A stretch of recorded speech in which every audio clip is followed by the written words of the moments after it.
Bismillahirrahmanirrahim.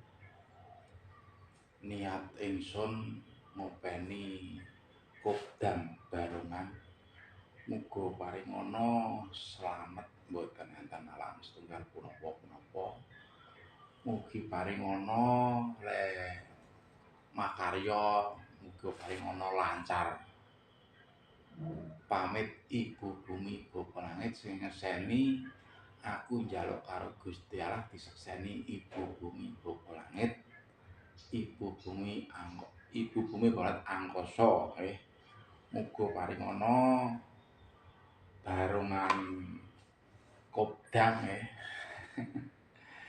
barongan kopdam nggih menika tak uri-uri muga paringana lembarong seger kewarasan santi tuwik slamet mboten enten alangan setunggal apa nggih. Panji wong Jawa niku nggih ngurusi bab masalah Jawa nggih diuri-uri tinggalan nenek moyang nggih.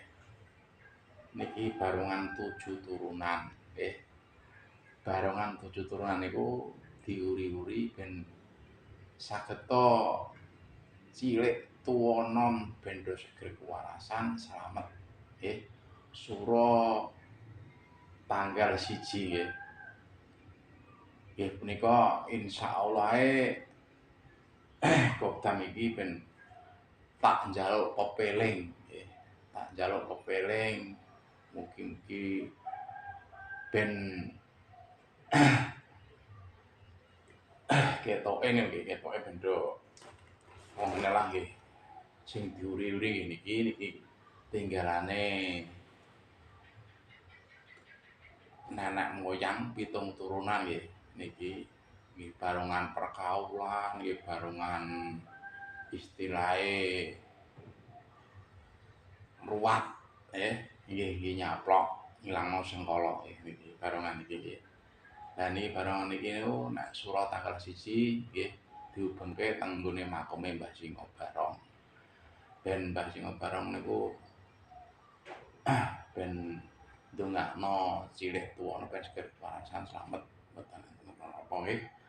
Mangke niki nggih diuri-uri nggih wong seni budaya Jawa niku nggih Tlaga Maja Batangan nggih sing diuri-uri barongan karya muda nggih.